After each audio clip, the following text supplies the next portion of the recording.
when my husband and I got married, and they're they're of the type that they'll order like a big hamburger full of fries, and if you looked at it, if you're at a restaurant, we'll look at it and go, oh my God, they're going to eat all that food. That food is all terrible for you. All those fries and the fried onions on the hamburger. And then I watch them. I watch them. And I'll eat a couple. They'll eat, I don't know, a few fries, not very much. And they'll take a few bites of their hamburger, and they might eat an onion ring or something like that. And they aren't paying attention to what they're doing. They're just kind of eating, and they're more focused on talking. And then what I notice, they stop eating. And they don't look at their food and push the plate away. They just stop. Okay. And it's kind of like me with alcohol. I mean, I like to have whiskey and scotch, but I forget that the drink is there. Like I'll pour like a little gin with a little twist of lime and an ice cube, and I'll have a sip or two of it. And then I'll be involved in a conversation, and 30 minutes later, I'm looking at them, the ice cube is melted in the gin, and I'm like, oh my God, I forgot to drink my drink. That never happens with food. Are you kidding? Never, ever, And so, yeah, exactly. And so they have a very different way of being, okay? And so you can see the difference. So stopping eating can be because you're forcing yourself to, or it can be because you just have this natural system that is telling you, without even coming into your consciousness, that you've had enough. Okay, you have had enough. And the thing about it, I wish I had that. Right? Don't we all? But as you can imagine, most of the world doesn't have that because we wouldn't have the problem that we have today. They just happen, but they have other problems. Trust me, they're not perfect. Oh, for sure. Yeah. So to go back then. When you just eat, okay, without being aware of the feelings, it's not the same thing as they're just eating. You just have turned that, you have to function, all right? And so if you have lots and lots of feelings of cravings, there's two ways you can turn them off. One is to eat, okay? And the other is to make the brain to shut down the awareness of them. You know how like people find out that they were abused as a child and they had no recollection until they're an adult and they go to counseling and all of a sudden, and it is true, they find out because they've repressed it. Oftentimes we don't feel the cravings all the time because we've repressed it because it's uncomfortable, but they're still there underneath in the subconscious, right? And so we still get the message from the brain to go eat, because it's looking for a surge of dopamine from food. And so, unless you're one of those people who just forgets to eat and then 40 minutes later goes, oh, maybe I should pack this up and take it home, there's still the underlying patterns, even though you're not aware of them. And I think that's my whole point that I wanted to illustrate, because it's important for you to understand that you've lived with these patterns for quite a while, and you've learned how to kind of turn them off in terms of your conscious state. However, to change them, we're going to do some work to start to access them. And unfortunately, or fortunately, you can look at it, you can create one story or the other. It can be it's not going to feel good, right? I mean, that's why we don't want it, because it doesn't feel good.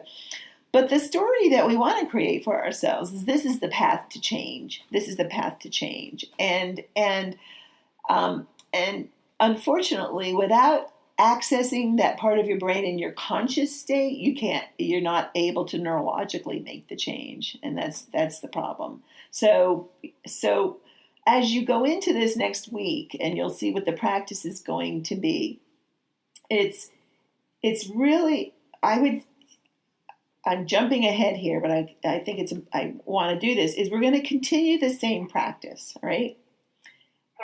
And we're going to, I don't remember how many times, let's see, did you sign up per day to do it?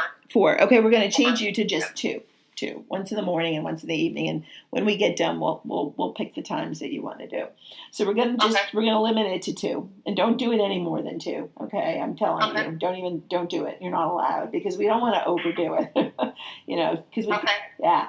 And then we're going to get into, in a little bit, we'll give you the next practice. But that practice is really being able to bring your mental hunger, your cravings into your consciousness, because you can't change the behavior unless you're fully aware of it. And so anyway, all right, let me, okay. So let's see. Oh, hold on a second. For some reason, I got to get it back to your folder. Here we are. Okay. So you had the good part at the beginning of the week, Tuesday through Friday, and then of course you went camping, and there was sweets. The other thing I want to say about that is when you get involved in group eating, and particularly when you are isolated, so you can't like get away. You can't run to the store and get something that you like. You're at a campground, right? And it's in anticipating what kind of food is going to be there. Sometimes it's worthwhile to make yourself an appropriate little sweet, or have something for yourself that is not full of sugar. Okay, but has some degree of satisfaction. It can be a dark chocolate bar, or some of the dark chocolate bar. You can make something. It can be some fruit. It can be, you take some pecans and you put a little sweetener and then on them, and then you put some cinnamon and some butter, and you toast them on I don't know if you can eat nuts. Oftentimes after surgery, it's hard to eat nuts. No, I actually do. I don't have. Okay, make your special little treat. So when everybody else is eating that stuff, you have something to eat yourself, okay? And I don't recommend eating sweet a lot, because it actually increases your need for sweet, which makes it more difficult for you to resist the sweet. I think that's why I'm having such a problem too, because I've been eating sweet so much lately that I just got to get it out of my body. Yeah, there's your taste buds actually send, we're especially, it sends that neurological taste of sweet to your brain. And it's a really powerful experience, because there is nothing sweet on this planet that grows. I mean, obviously people can make poison that's sweet, but that grows that is not edible by human beings. Okay. So everything that is sweet is edible. And secondly, if you need fast energy, quick energy, which people imagine 10,000 years ago, oftentimes they needed a quick burst of energy. Something sweet will give you that quick burst. So we favor sweet for those reasons. I mean, that's why we like it so much, is people who liked it and ate it and found it, were seeking out the berries in the summertime. They actually had a survival advantage. So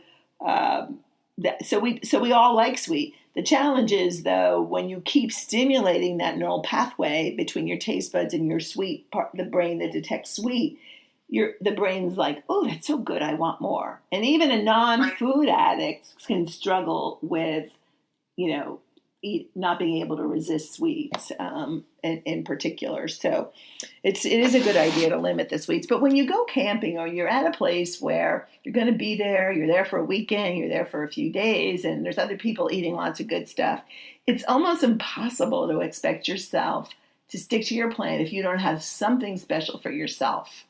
And so, maybe down the road it won't be impossible, but as that takes some time to achieve the ability to just kind of watch other people, eat the stuff, and then for you to not partake in it. So it's best to prepare for those, and it's better to plan a little something special for yourself. Okay. So let me move on and see. Okay. So we talked a little bit about this. I just want to make sure I don't miss anything. And we're going to send you kind of like a review of what we talk about here, so you guys don't have to to take notes or Okay. So yeah, we use food for nutrition. We know that, and we use it in our emotional connection. And as we know, it plays a role in our communal connections, and that's like family meals, regular dinner time. People like to get together and eat their meals together and whatever. Or you have lunch with the people you like at work. You plan to have lunch together, that kind of thing. We also have our celebrations where food is enhances, since everybody loves food and we have good food at celebrations. It just enhances the experience by adding that additional food. The problem is oftentimes the celebrations become about the food and the drink, like happy hour on Friday. You maybe you go out with the friends that you worked with and you're talking about the tough week you had or the great week at work you had. But the focus is oftentimes on the food and the drink. And that's where celebrations have gone awry. Celebrations are not about food and drink. They're about connecting to other people. And we add some enjoyment to it by bringing food and drink into it. So we'll talk more about that another time. And then we also, as I said, food provides us relief when we have a sense of unease or stress or anxiety or whatever. And I think so we have these two brains. We have our nucleus accumbens, which is our peace-based brain. We have our amygdala, which is our fear-based brain. Well, actually, that's all part of our emotional brain. And then we have our prefrontal cortex, which is our thinking brain. Those are the two brains, our thinking brain and our emotional brain. And like I said, the thinking brain is relatively new. There are, you get different estimates depending on what researchers you read, but it's anywhere from 250,000 years old and less. The mammalian brain has been around for millions of years. So clearly, it's our thinking brain. And we're the only existing animals on this planet that have the ability to reason, and that's due to this prefrontal cortex structure that's in the front of our brains. Because it's such a new relationship in terms of evolution, it feels like 250,000 years sounds like a long time ago, but in terms of evolution, it's not that long. We're still dominated by our emotional brain, our primal brain. That's the one that's been around a long time, and they don't integrate very well. And that's why we find ourselves doing stupid things, really dumb, foolish decisions when we're angry or when we're stressed or when we didn't have enough sleep or when you're young, because you haven't learned yet. You have to learn to moderate your emotional reactions with your thinking brain. And clearly, it's possible to do that. It generally comes by modeling the behaviors of the people that we grow up with. It's not like we take lessons in it. So oftentimes our emotional brain is part of every decision we make, but sometimes it drives the decision. And it can get us into trouble. It can get us into trouble when we buy something that we can't afford. Okay. It can get us into trouble when our boss gets mad at us and yells at us and we quit, or we send a nasty email out, right?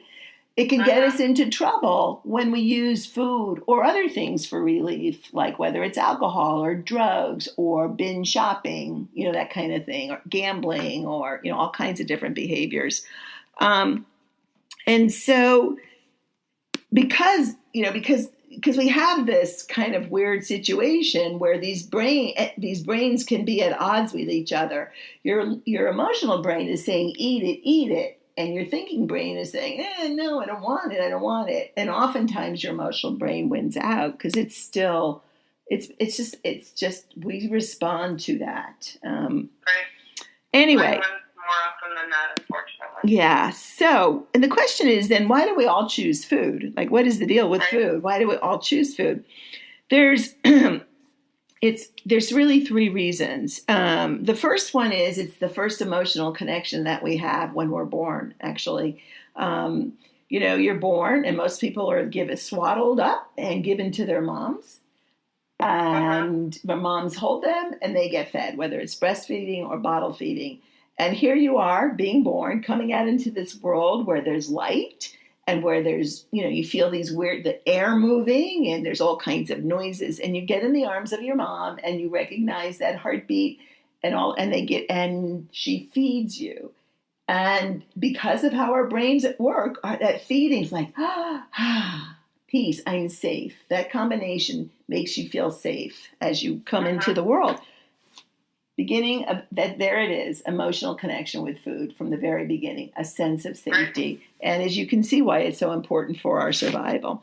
So so that's number one. It's this connection that's formed at an early age. Number two is we love the experience. It produces all these feel-good chemicals, serotonin, dopamine.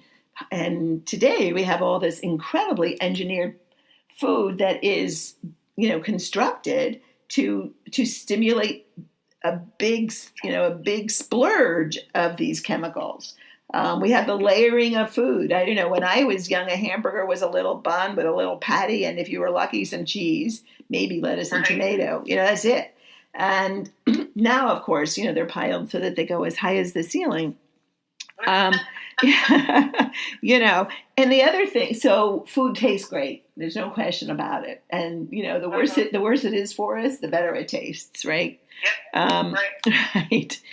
So the last reason is that we spend a lot of time in the world of food. We spend time eating. We spend time preparing, but also we spend time gathering our food. We're really the only animal that exists that has a lot of focus on making sure that we have enough food to eat way before we need it, okay? So some animals gather food like the squirrels do in their acorns and some things like that, but it's not, it doesn't have that same, it's not that same kind of motivation. So if you think about it, we prepare for in the future to have enough food. And, a long time ago, that was a lot more difficult. But today, obviously, it's really easy. We do not wait until we're screaming hungry and there's absolutely nothing to eat. Well, we might do it today. That's because we can go like 2 blocks away and buy something. But in general, we keep some food in our refrigerator. You have some food in your desk at work. And we just make sure that we have a supply of food available. And to do that, it takes a lot of our brain thinking, right? You got to make sure you got to get there, you got to bring it in, the whole bit. And so we have these reasons that food is why we choose food. We spend a heck of a lot of time in the world of food, and it gives us and in many ways, it gives us a tremendous amount of pleasure. And what happens then? So as the pattern of using food for relief starts, and most people, and it starts at different times in people's lives, as it starts, you may be one of these people who, as a kid, something happened in school, made you feel bad, so you go home and eat. But you don't really do it on a regular basis. But over time, life gets more complicated and it's more difficult. And so you find that need for relief more often. And your brain remembers that relief that you got for food. So it starts to send you for food. And sometimes, very quickly, you can become a food addict. Sometimes, first it becomes habitual and it continues. And then your brain changes and it becomes the compulsion. And so, as you use it more and more, you actually, like most things that are that serve addiction, you create the need, for even more and more. So that's kind of the pattern. I know for me, I had a mother who was depressed. She loved us, but she was very depressed. Depression ran in her family, and in the 1950s, I was born in 55. The 1950s, there wasn't anywhere for women to go to get any kind of help. And so she took care of us, but she was kind of emotionally absent. And so by the time I was 4 years old, I was going to the pantry in my kitchen in New Jersey and taking a whole sleeve of saltines and going hiding them and taking them to my bedroom and eating all the saltines. And so I started when I was about 4 or 5 years old for me.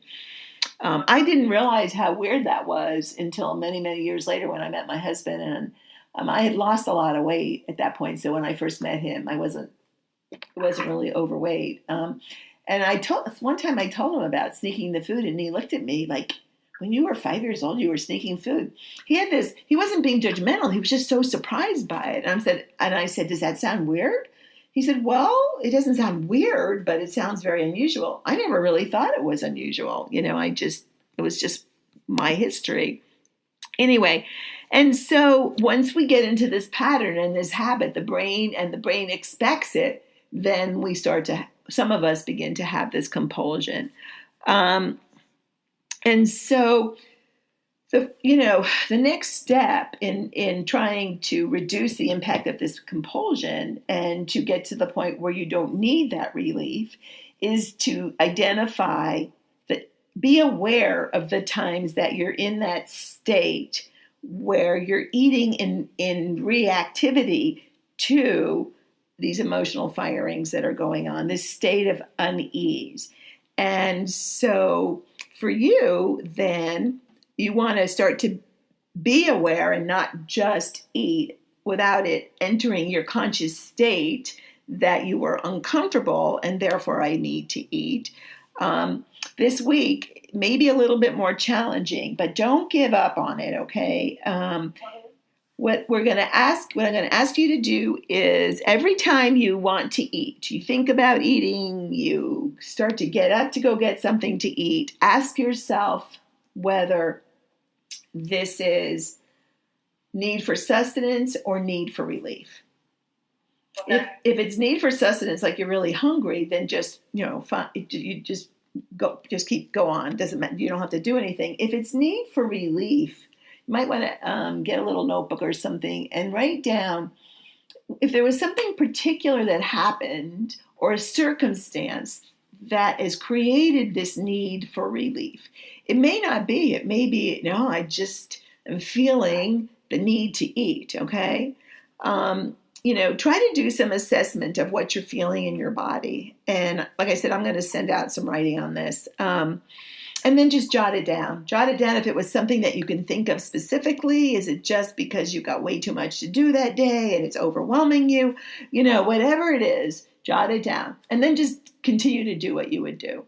You can try to stop eating it, but not to eat it. But it's what I'm really after here is the identifying the moment, okay? And then, in the next day, kind of just take what you've written down and just kind of read through it to become aware of the different circumstances, but also to what you wrote down about how you felt. Sometimes writing things down can be hard. And, I would suggest you're not going to be able to do it every time a situation comes up in your day. But if you can do it a few times a day, that would start this process of uncovering those feelings that are driving. And remember, those feelings by themselves are just messengers. They actually, they're like an itch. And so just kind of pay attention to what's itching. And so that's the beginning of starting to make the change. So how does that sound? Did you follow all of that? Okay. Does it sound doable to you, you think? Yeah. Okay. Definitely. Okay. All right. Do you have any questions? No. Okay. So let me go to, I have you down. There you are. You were doing it 4 times a day. We're going to change. We're going to have you do it. You had it at 6 a.m., 12:15, 5, and 7:45. Yeah. Which 2 are you going to choose to do this time? Let's do the 6 a.m. and then we'll do the 5 p.m. Okay. 6 a.m. and 5 p.m. Let me do this right now so I don't forget. Okay. And if you decide to change it, just send me an email so I can have them change the reminders to it. If for whatever reason it's better for you to do it at one of the other times. Okay. All All right. So to recap, you'll have your daily practices. You're going to do it twice a day, 6 a.m. and 5 p.m. And you're going to do this new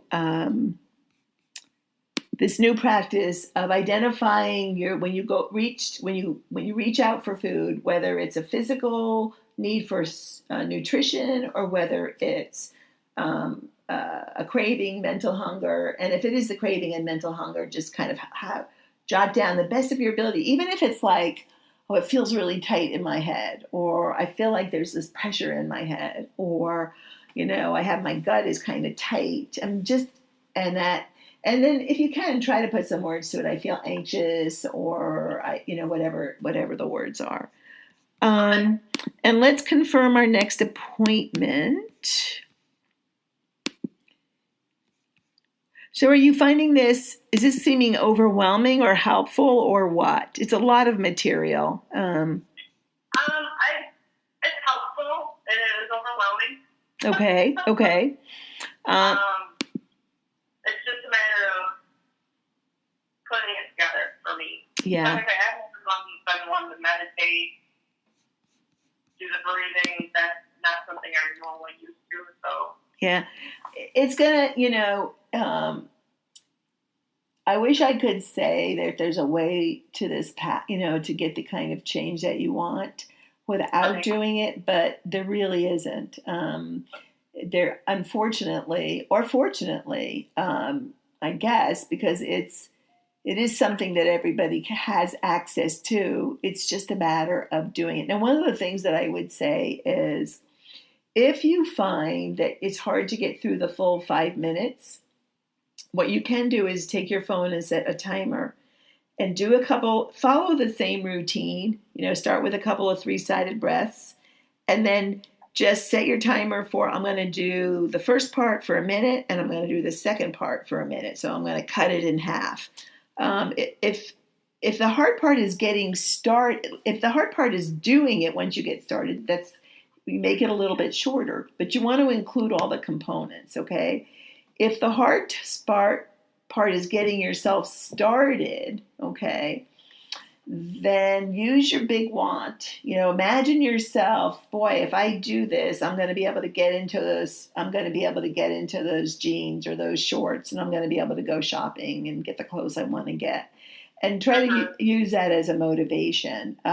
Sometimes, if it feels really big to do it like a big step, that's where you might want to shorten the time frame a little bit and say, hey, I can do this for 2 minutes, Yeah, that kind of thing, and see if that works for you. Let's see. So next week, let me see what I have here for you.